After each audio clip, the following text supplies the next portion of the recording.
បន្តភាគទី4តពីកន្លែងដែលស៊ូយ៉ាននិងចេមីនកំពុងឆ្លោះគ្នាដែលស៊ូយ៉ានប្រាប់ថាប្រតិកិច្ចសន្យាឈួតនេះហើយធ្វើឲ្យគេដូចជាមនុស្សល្ងងខ្លៅធ្វើអីក៏មិនកើតបង្ហាញអារម្មណ៍ពិតក៏មិនបានត្រឹមតែបិទមាត់ហើយក៏បន្តរស់នៅបែបនេះនៅមិនគ្រប់គ្រាន់ទៀតត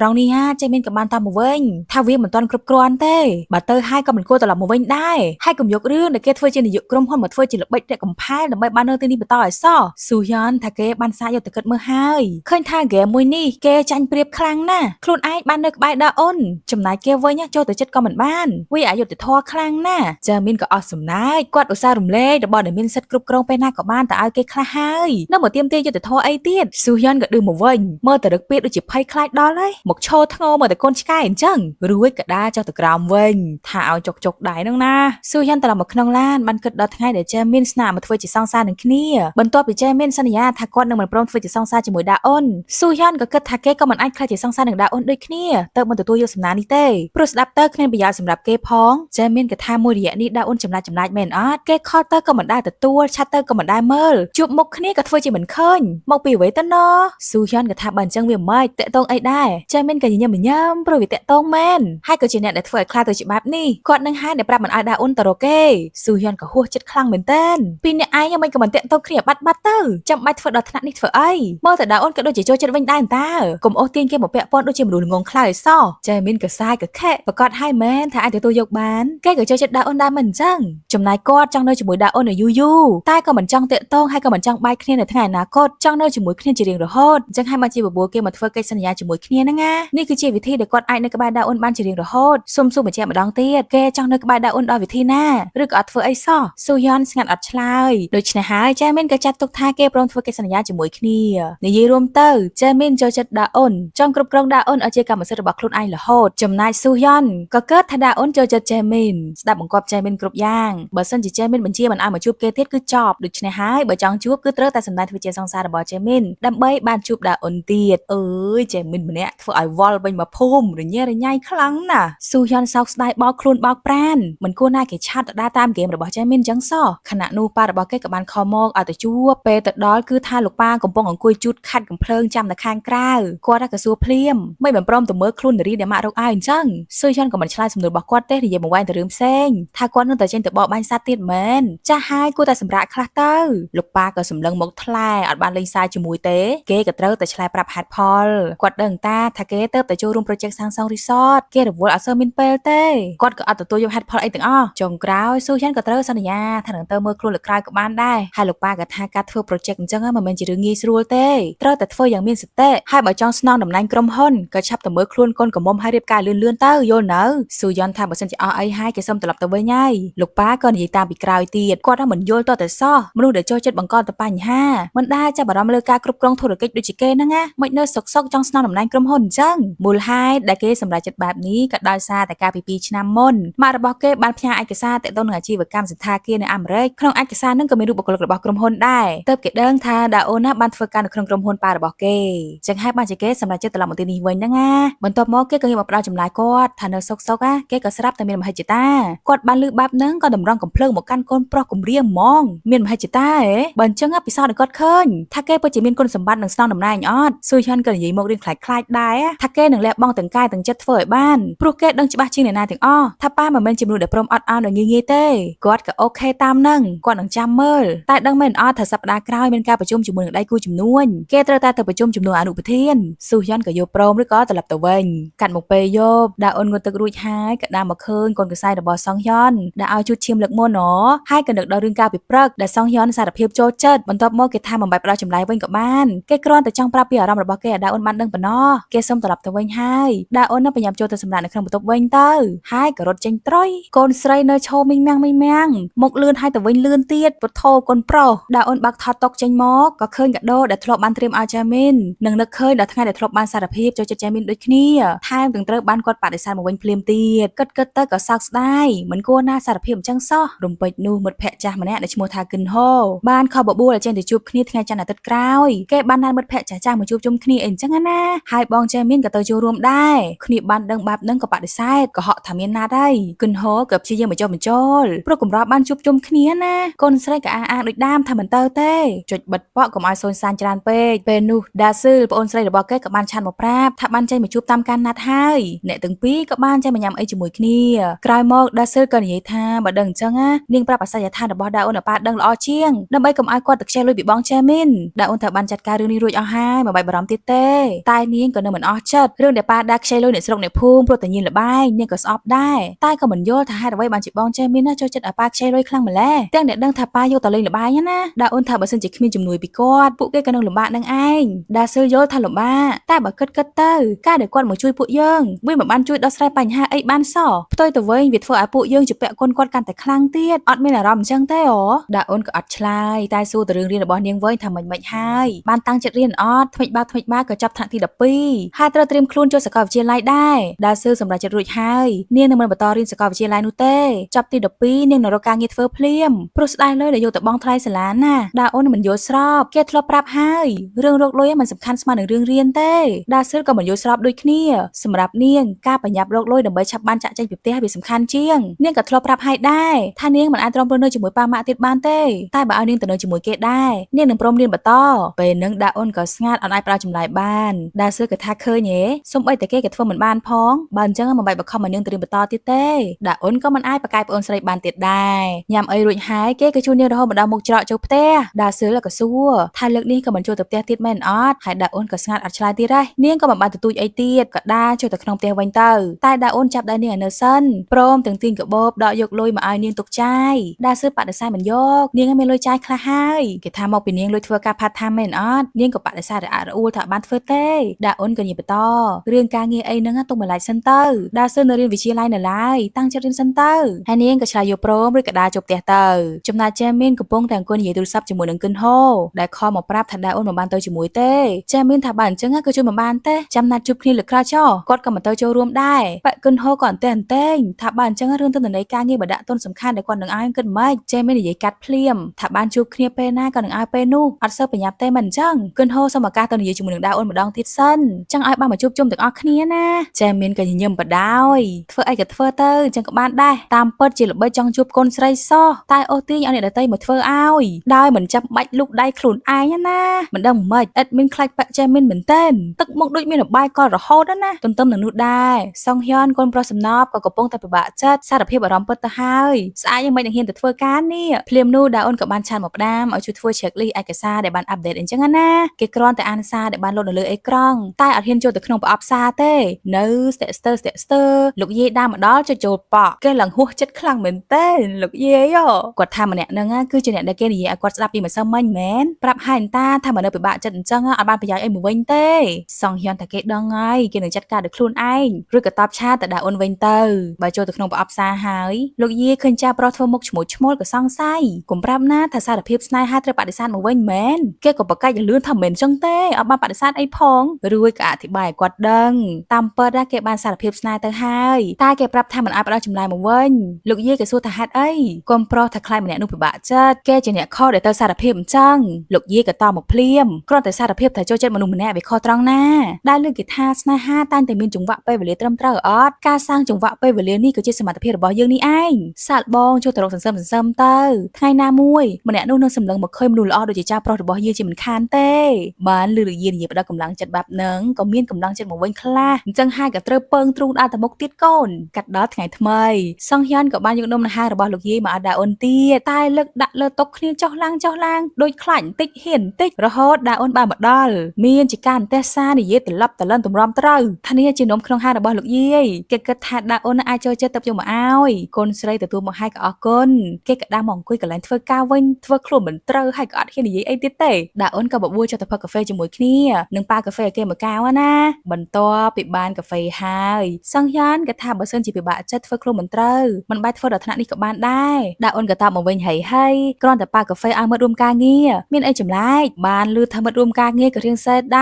រតែគេក៏បារម្ភខ្លាចថាពួកយើងមើលមុខគ្នាមិនចំអីអញ្ចឹងណាកូនស្រីថាអត់មានអារម្មណ៍អញ្ចឹងផងគេគិតថានឹងមើលមុខគ្នាមិនចំដែរមែនសង្ហ៊្យនក៏រៀងធូរទ្រូងបន្តិចដែលដាអូននៅធ្វើខ្លួនធម្មតាអីអញ្ចឹងណាស្របពេលនឹងដែរស៊ូហ៊្យនក៏បានមកដល់ក្រុមហ៊ុនល្មមឃើញពួកគេទាំងពីរនៅជាមួយគ្នាក៏ហឹកហាក់មិនពេញចិត្តដើរសម្ដៅមករកពួកគេភ្លាមគេឃើញអ្នកទាំងពីរដូចជាស្និទ្ធស្នាលនឹងគ្នាខ្លាំងតាំងពីថ្ងៃមុនមកហើយនេះដាអូនក៏ថាមកពីពួកគេនៅក្នុងធីមជាមួយគ្នានោះអីស៊ូហ៊្យនក៏ថាបើនៅធីមជាមួយគ្នាក៏ត្រូវតែស្និទ្ធស្នាលនឹងគ្នាអញ្ចឹងហ៎បើអញ្ចឹងគេនៅក្នុងធីមនឹងដូចគ្នាកូនស្រីក៏តាមទោះបីជានៅក្នុងធីមជាមួយគ្នាមែ นវាក៏អាស្រ័យលើមនុស្សដែរមិនមែនចេះតែស្និទ្ធស្នាលទាំងអស់ទេស៊ូហ៊ុនក៏បោះកសាភ្នែកសម្លក់សម្លឹងទៅកាន់សុងហ៊ុនហើយកូនប្រុសខ្ញុំអង្គុយស្ដាប់ម៉ក់ចាំមើលស្ថានភាពដាក់អូនក៏ថាបើសិនជាអត់មានអីនិយាយទៀតទេពួកគេសម្រាប់ទៅវិញហើយរួចចាប់ដៃសុងហ៊ុនឲ្យងើបទៅវិញជាមួយគ្នានៅចំពោះមុខស៊ូហ៊ុនហ្មងកំឡោះ bad boy ក៏ក្តៅឈួលទាំងព្រឹកប៊ីស្រែជំទាវរករឿងសំណាងទប់តាន់ព្រោះមានបុគ្គលិកមកធ្វើការបដាបដាហើយពេលចូលមកដល់ក្នុងបន្ទប់ក៏ខលទៅរកដាក់អូនភ្លាមបញ្ជាឲ្យមកជួបគេនៅខាងក្នុងមកផឹកកាហ្វេជាមួយគេម្ដងកូនស្រីសុំបដិសេធបើមិនមែនជារឿងអ្នកតេតូននឹងការងារនឹងមិនទៅរកជាដាច់ខាតស៊ូហ៊ុនក៏តបមកវិញចុះការដែលចេញទៅណាមកណាជាមួយនឹងជូសុងហ៊ុនក៏ជារឿងអ្នកតេតូនជាមួយនឹងការងារដែរមែនកូនស្រីក៏ចុចបិទទឺតអត់ប្រយោជន៍ណាស៊ូហ៊ុនគឺមានជាការខឹង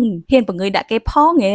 អញ្ចឹងហើយក៏ខលទៅរកប្រធានផ្នែកឲ្យហៅបុគ្គលិកគ្រប់គ្នាទៅបន្ទប់ប្រជុំជាបន្ទាន់ប្រធានផ្នែកក៏ឆ្លេឆ្លាបដោយអត់ដឹងមានរឿងអីទេបានជាបន្ទាន់ម្លឹងដាក់អូននឹងសុងហ៊ុនក៏មើលមុខគ្នាឆ្ងល់ដូចមិនស្រួលទេកាត់ដល់បន្ទប់ប្រជុំម្នាក់ក៏អង្គុយស្ងាត់ជ្ងុំរងចាំស៊ូហ៊ុនប្រឌិតមើលទៅនៅនៃចំណូលរបស់ក្រុមហ៊ុនឡើងមួយសន្ទុះគេទម្លាក់ឯកសារផាំងងាកមកសួរប្រធានផ្នែកថាបុគ្គលិកផ្នែកយុទ្ធសាស្ត្រអាជីវកម្មធ្វើអ្វីខ្លះប្រធានផ្នែកក៏បកស្រាយពួកយើងមានទូនាទីរៀបចំយុទ្ធសាស្ត្រនិងអភិវឌ្ឍការងារគ្រប់គ្រងនៅក្នុងក្រុមហ៊ុននិយាយមិនទាន់ចប់ស៊ូហ៊ុនក៏និយាយកាត់អភិវឌ្ឍអញ្ចឹងតែក្រុមហ៊ុនអត់ឃើញអភិវឌ្ឍទៅមុខផងឬមួយគេយល់អញ្ចឹងតែម្នាក់ឯងមែនពេលនោះដាក់អូនក៏ប្រឡែងនឹងហាមធំហួសចិត្តខ្លាំងមែនទែនដូចចង់ហៅមករករឿងមិនមែនហៅមកប្រជុំមកដឹងរឿងទេប្រធានផ្នែកក៏បកស្រាយបន្តថាបើមើលទិន្នន័យសរុបតាមត្រីមាសក្នុងអំឡុងពេល2ឆ្នាំមកនេះឃើញថាទិន្នន័យចំណូលកាន់តែកើនឡើងជាលំដាប់តែគេមិនខ្វល់បើអញ្ចឹងវាមិនមានចំណូលមែនតែកម្រៃបែរជាធ្លាក់ចុះជារឿយៗនេះគឺជាការអភិវឌ្ឍដែលលោកប្រធានផ្នែកនិយាយប្រាប់មែនគម្រោងចាស់មិនទាន់នឹងរួចស្រួលបួលក៏ទៅរញ៉េរញ៉ៃនឹងការបើកគម្រោងថ្ម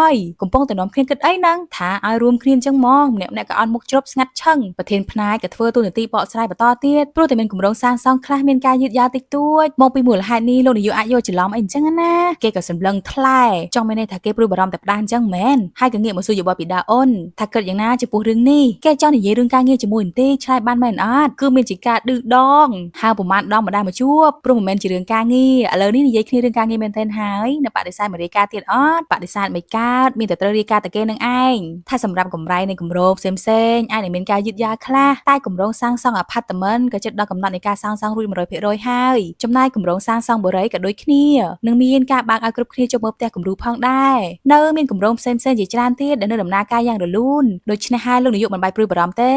ស៊ូយ៉ាងក៏ថាគម្រោងទាំងនេះអាចនឹងខាតក៏ថាបានតែដាអូនក៏មានទំនុកចិត្តថាគម្រោងទាំងអស់នេះមានឱកាសទទួលបានកម្រៃខ្ពស់ជាពិសេសគឺគម្រោងសាងសង់បុរ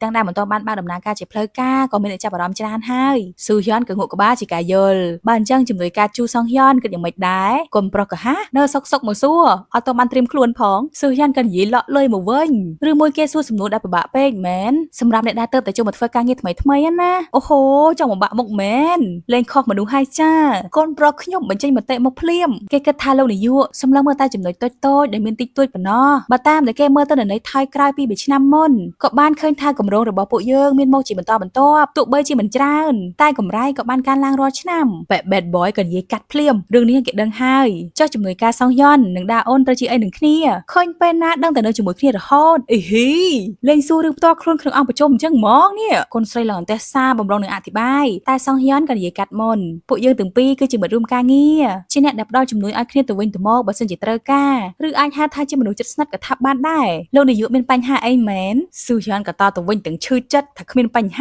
ាសមហើយដែលជាដៃគូការងាររបស់បុគ្គលិកឆ្នើមអញ្ចឹងតាបានមានតែអ្នកសរសើរហើយចាប់ពីពេលនេះគេក៏សង្ឃឹមថានឹងបាននិយាយរឿងការងារជាមួយគ្នាឲ្យច្រើនជាងនេះទៅចោះរួចក៏ដើរចេញពីបន្ទប់ចាប់ការប្រជុំកូនចៅក៏នាំគ្នាឆ្ងល់ថាប្រជុំសំខាន់អីអត់ឃើញមានអីផងដាក់អូនអង្គុយចុះភ្លាមប៉ិនគិនហោក៏ឆាតមកសួរបញ្ជាក់ថាពិតជាមិនទៅម៉ែណយូជួបគ្នាម្ដងល្អសឹងអីយ៉ាងទៀតបងចេះមានក៏ទៅដែរដាក់អូនក៏តបទៅវិញទៅដែរថាមានណាត់ហើយប៉ិននឹងក៏សួរមកទៀតថាណាត់រឿងអីស្របពេលដែលប្រធានផ្នែកក៏ដាក់មកនិយាយផ្ដល់កម្លាំងចិត្តគ្រប់គ្នាហេតុការមុននឹងអាចធ្វើឲ្យប៉ះពាល់ដល់អារម្មណ៍កូនចៅអីអញ្ចឹងណាដូច្នេះហើយមានអីទៀតគឺមានតែចេញទៅផឹកបំបត្តិភាព stress នឹងឯងយប់នេះចាំចេញទៅញ៉ាំស៊ូឈីជាមួយគ្នាបើអ្នកណាមានធុរៈតែអត់បានក៏ប្រាប់គាត់ផងហើយដាក់អូនក៏លើកដៃសងហ៊ុនក៏លឹងសែតបដ ដោយស្មានគ្នាបដិសេធមិនទៅចូលរួមទៀតហើយចំណាយប្រធានផ្នែកក៏ឡើងហួសចិត្តទៀតហើយលើកមុនក៏អត់បានទៅលើកនេះរវល់អីទៀតដាក់អូនមិនមែនចង់មានអីអញ្ចឹងទេគ្រាន់តែចង់បដូរទៅញ៉ាំសាច់អាំងវិញព្រោះមានអ្នកខ្លះអត់ចេះញ៉ាំត្រីឆៅគាត់ក៏អូខេដូរទៅញ៉ាំសាច់អាំងវិញចំណាយកូនប្រុសមានជាការញញឹមសប្បាយចិត្តតែពេលដាក់អូនងាកមកគេក៏ងាកមុខចេញខ្វាច់អេអុញទៅពីអ្នកនឹងទៅរួចដាក់អូនក៏មានលេសឆាតទៅប្រាប់គិនហូថាមានណាទៅជួបលេងជាមួយនឹងក្រុមហ៊ុនកាត់មកកន្លែងផឹកស៊ីសងហ៊ានក៏អង្គុយសម្លឹងមើលដាក់អូនថ្មឹងប៉ែតនៅក្បែរនឹងក៏អត់កង់មកសម្លឹងមើលតាមដែរ ឬក៏សួរថាកំពុងតែមើលអីមកដាក់ភ្នែកតែម្ដងកូនប្រុសក៏ដោះសារថាអត់មានអីទេរួចប្រធានផ្នែកក៏បានឲ្យគេមកផឹកជាមួយគ្នាចាក់ស្រាយគ្នាទៅវិញទៅមកតាមប្រពៃណីក្នុងវងស្រារបស់គេអញ្ចឹងណាចាស់ទុំឲ្យផឹកគឺត្រូវតែផឹកតែសងហ៊ុនក៏ដាក់កែវចុះវិញព្រោះលីមីតរបស់គេគឺផឹកបានតែ2កែវមិនមែន2ដបទេភាគមុននិយាយខុស sorry ប្រធានផ្នែកក៏ឆ្ងល់មិនក៏មិនផឹកបុគ្គលិកដែលអង្គុយនៅមុខនឹងក៏ជួយនិយាយឲ្យលើកមុនណាសងហ៊ុនប្រាប់ថាមិនសូវបកកែផឹកទេគាត់ក៏រអ៊ូរទាំមិនសូវពេញចិត្តថាផឹកយូរទៅគង់តែបកកែនឹងឯងតែគាត់ក៏មិនបានបខំអីទេសងហ៊ុនមិនចង់បំបាក់ទឹកចិត្តរបស់គាត់នឹងគិតពីរឿងសិលធម៌ដែរទៅសម្រាប់ចិត្តថាផឹកធ្វើចិត្តឡើងមួយសបកទម្រាំតែដៃចិត្តលើកកែវឡើងណាស្រាប់តែភ្លាមនោះដាអូនក៏ដើរមកទិញកែវស្រាមកផឹកជំនួសគ្រប់គ្នាស្ប្រាយខ្លាំងមែនទែនមិននឹកស្មានថាដាអូនចូលមកជួយអញ្ចឹងណាកូនស្រីដាក់ដៃលើស្មារបស់គេហើយនិយាយញញឹមថាជួយមិត្តរួមធីមតែម្នាក់ហ្នឹងណាបើអាវខ្មៅក៏ថាការមុនអត់ដែរអញ្ចឹងផងហើយតាមធម្មតាអត់ផឹកស្រាមិនអញ្ចឹងហ៎ណ៎កូនស្រីមានជាការលះបង់ផឹកដើម្បីបងបានដៃប្រធានផ្នែកយូរបានដាអូនព្រមផឹកស្រាម្ដងក៏ដាក់អស់ដៃគ្នាក៏តស៊ូផឹកមួយកែវហើយមួយកែវទៀតចំណាយសងយ៉នបំរុងនឹងផឹកដែរហើយដាអូនក៏យកដៃហាមរួចក៏លួចចាក់ចោលក្រោមតុឈូហើយក៏ចាក់ទឹកជាដាក់កែវឲ្យគេវិញកូនប្រុសក៏បារម្ភធ្វើអញ្ចឹងដូចអត់សើសមអញ្ចឹងណាតែដាអូនក៏កវីក្បាលញញឹមមិនចាក់ថាអីទេហើយគេក៏ព្រួយបារម្ភដែលដាអូនផឹកច្រើនដូចគ្នាចង់ហាមតែអត់ហ៊ានងាកមកខាងកំឡោះ bad boy កូនចៅចេញទៅផឹកស៊ីសបាយអ៊ូអ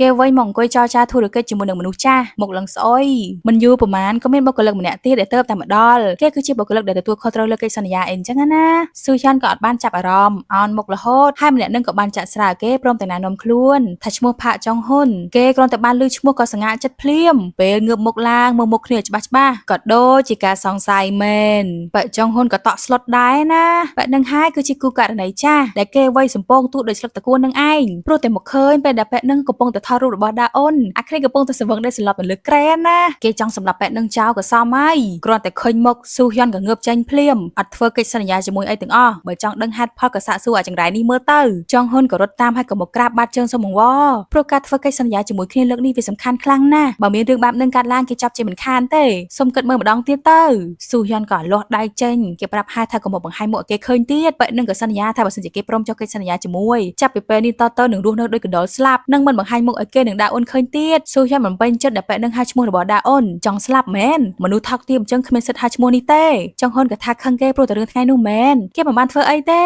គឺមានន័យថាគេធ្វើអញ្ចឹងមិនមែនព្រោះតែចង់ធ្វើទេហើយក៏កាត់មកក្រុមខាងនេះម្ដងសវឹងគៀកកគ្នាត្រឡប់ទៅផ្ទះរៀងៗខ្លួនសង្ហ៊ានក៏ទទួលតួនាទីជូនដាអូនទៅផ្ទះវិញនឹងឯងព្រោះមានតែគេដែលស្គាល់ផ្ទះរបស់ដាអូនពេលគ្រប់គ្នាចេញទៅផុតអាហារសង្ហ៊ានក៏មានឱកាសបានសួរដាអូនហេតុអីក៏ជួយផឹកជំនួសគេហេតុអីបានជាចូលចិត្តមើលថែគេអញ្ចឹងកូនស្រីក៏ឆ្លើយមកទាំងមីងមាំងថាពេលបានឃើញគេហើយក៏ឲ្យអារម្មណ៍ដូចជាបានឃើញខ្លួនឯងអញ្ចឹងដូច្នេះហើយបានជាចង់ធ្វើល្អជាមួយគេរួចក៏ដួលសន្លប់នៅលើទ្រូងគេទៅសន្លប់លើទ្រូងបងជាលើកទី2ហើយណែខណៈនោះដែរចាមីនក៏ត្រូវបានប៉ាក់កិនហូខរំអុកជាច្រើនដងឲ្យទៅចូលរួមការជួបជុំមិត្តចាស់តែគាត់អត់ទទួលរងចាំឲ្យដាច់ទៅដោយខ្លួនឯងរួចក៏ត្រៀមចេញពីបន្ទប់ធ្វើការតែសងហ៊ុនក៏បាក់ទ្វារក្រាក់ស្ទុះមកចាប់ក្បួយក៏អាវហើយក៏សួរកំហុកថាហេតុអីក៏ធ្វើបែបហ្នឹងចាមីនក៏ឆ្ងល់ជួយនិយាយអីដែលស្រួលយល់បន្តិចមើលស៊ូហ៊ុនក៏ប្រាប់ការពិតដែលទៅតែបានដឹងពីចុងហ៊ុនរឿងដែលប៉ាក់នឹងធ្វើដាក់ដាអូនគេគឺជាអ្នកបញ្ជាឲ្យវាធ្វើមែនអត់ដោយមុននឹងចុងហ៊ុនបានប្រាប់ថាចាមីនជាអ្នកបញ្ជាឲ្យគេបង្អកស្រាឲ្យដាអូនស្វឹងហើយក៏ថតរូបទុកបន្ទាប់មកក៏ឲ្យគេខលហៅគាត់ព្រមទាំងធានាថានឹងគ្មានបញ្ហាអីទេគេគ្រាន់តែធ្វើតាមបញ្ជាប៉ុណ្ណោះចាមីនក៏នៅធ្វើមិនដឹងមិនលឺរួចថាគេក៏ដឹងដែរតាថាពេលនោះដាអូនចាប់ដើមធ្វើខ្លួនចេញពីភ្នត់ហើយបើនៅតែធ្វើទុនផ្លន់ដាក់គ្នាអញ្ចឹងទៀតក្មេងម្នាក់នឹងក៏នឹងបាក់ចិត្តស្រឡាញ់អ្នកដទៃដោយងាយដូច្នេះហើយបានជាគាត់ត្រូវមើលថែឲ្យបានល្អតែវាមិនងាយទាល់តែសោះអញ្ចឹងហើយបានជាគេសម្រេចចិត្តធ្វើបែបហ្នឹងដើម្បីធ្វើឲ្យខ្លួនឯងខ្លាចជាបរិសុទ្ធជីសេះសចូលទៅជួយអីអញ្ចឹងណាស៊ូហ៊ុនក៏ហួសចិត្តខ្លាំងមែនតើអញ្ចឹងតាបានជាគម្រាមឲ្យគេទៅអាមេរិកចេះមានក៏និយាយកាត់ភ្លាមថានឹងមិនមែនជាការគម្រាមទេតែជាការដាក់សំណើតើហើយគេក៏ទទួលយកសំណើនោះដោយខ្លួនឯងព្រោះតែខ្លាចថាប៉ាចាប់បានដែលគេទៅវាយតប់មនុស្សម្នាក់ក៏ព្រោះតែដាអូនទៅរត់គេចទៅអាមេរិកមិនអញ្ចឹងហ៎បើចង់យករឿងដែលគាត់បញ្ជាឲ្យចង់ហ៊ុនធ្វើបែបហ្នឹងទៅប្រាប់ដាអូនក៏ប្រាប់បានប្រាប់ទៅតែមិនដឹងថាដាអូនជឿឬអត់ទេហើយបើជឿដាអូនក៏មិនហ៊ានខឹងគាត់ដែរស៊ូយ៉នអស់ការអត់ធ្មត់ដាក់ម្ដាយម៉ាំងកដាលកញ្ចប់មាត់ចាត់ទុកថាកិច្ចសន្យាឈួតឡប់នោះបានបញ្ចប់ត្រឹមនេះទេចោះចាប់ពីពេលនេះតទៅគេនឹងការពារដាអូនដោយខ្លួនឯងចាំទុកក្នុងខួរផងគឺមានន័យថាដាអូនក៏មានចិត្តលើស៊ូយ៉ននឹងឯងព្រោះគេមើលថែនឹងធ្វើល្អដាក់ដាអូនដូចចាមីនអញ្ចឹងហើយចាមីនដឹងថានេះគឺជាចំណុចខ្សោយរបស់ដាអូនអញ្ចឹងបានខំធ្វើល្អជាមួយប្រឹងជួយដើម្បីឲ្យគ្នាជាពាក្យគុណគេឲ្យច្រើនអូសទាញគ្នាមកវិញឲ្យគ្នាទៅណាមិនរួចដូចដាស៊ូនិយាយអញ្ចឹងណាហើយធ្វើជាតាក់ទងជាមួយនឹងស៊ូយ៉នដើម្បីបំបែកគេចេញពីដាអូនកុំឲ្យពីអ្នកនឹងមានឱកាសបានសារភាពស្រឡាញ់គ្នាណាខណៈដែលស៊ូយ៉នយកច្រឡំ ថាពេលនោះដាអូនមានចិត្តទៅលើចែមីនអញ្ចឹងហើយក៏លងខ្លួនដើរតាមហ្គេមរបស់ចែមីនដើម្បីបាននៅក្បែរដាអូនបើសិនជាស៊ូយ៉នចិត្តត្រជាក់ត្រជាក់មានសតិជានិន្ទាកុំអីបានសំបំណងបាត់ចែមីនប្រុសកំពូលល្បិចមកកលុកនឹងសាហាវតែនិយាយចំទៅកូនស្រីយើងចិត្តងាយដែរអ្នកណាធ្វើល្អដាក់ស្រឡាញ់នេះនោះហើយចែមីនគឺមានជាការក្រេវក្រោតចេញចរិតបីសាច់ហ្មងហើយងាកមកគូខាងនេះវិញសងយ៉ននាំកូនស្រីមកដល់ផ្ទះហើយរៀបចំឲ្យគ្នាចូលដេកណាតែកូនស្រីក៏អត់ដេកនៅអង្គុយបញ្ជូនកខ្សែភ្នែកភីងភីងឲ្យគ្នាទៅវិញទៅមកហើយក៏ថើបកូនស្រីថើបកូនប្រុសរបស់ខ្ញុំមុនមែនទេណាថើបបែបជ្រាលជ្រៅខ្លាំងតែម្ដងអើយកូនប្រុសរំភើបខ្លាំងប៉ុណ្ណាទេនេះម្ដាយក៏រំភើបដែរតែក៏ត្រូវធ្លាក់ថ្លាំក្ដុកដល់ដីរមៀល3 4ត្រឡប់ទៀតព្រោះដាអូនបានហៅឈ្មោះរបស់ចែមីន Oh my god ថើបជាមួយបងតែនួនល្អងហៅឈ្មោះអ្នកផ្សេងមិនពិតទេអូយឈឺបេះដូងអាណិតកូនណាគ្រានឹងស្លុតចិត្តហ្មងកាត់ទៅ7ឆ្នាំមុនថ្ងៃដែលដាអូនបានទៅជួបជុំផឹកស៊ីជាមួយមិត្តភ័ក្តិពាក់ចុងហ៊ុនក៏បខំបាត់ប្រយោលឲ្យគ្នាផឹកឲ្យច្រើននៅស្វឹងណាគ្នាក៏មិនហ៊ានបដិសេធក្រែងចិត្តអីអញ្ចឹងហើយប៉ាក់នឹងក៏មានជាការឆ្លៀតឱកាសមកចិត្តមកប៉ះមើលទៅរឿងស្វឹងខ្លាំងទៅលេងរួចគេក៏ចូលមកខ្សឹបប្រាប់ថាទៅសម្រាប់ក្នុងបន្ទប់សិនអត់កូនស្រីក៏កំពុងតែមិនសូវសប្បាយចិត្តក៏កុហកថាសុំចេញទៅបន្ទប់ទឹកមួយផ្លែតពេលចេញមកក្រាបផុតហើយក៏ខលទៅរកស៊ូយ៉នឲ្យមកទទួលព្រោះស្វឹងទៅលេងរួចហើយរួចក៏សន្លប់ទៅហេតុការបន្ទាប់គឺមានរឿងវ័យសំពងពាក់ចុងហ៊ុនមានរឿងដល់ប៉ុស្តិ៍ប៉ូលីសនឹងឯងឃើញទេកូនស្រីបានខលទៅរកស៊ូយ៉នតែមិនមែនជាចែមីនគឺបញ្ជាក់ថាមានចិត្តទៅលើស៊ូយ៉ននឹងឯងភាគទី4ក៏បានបញ្ចប់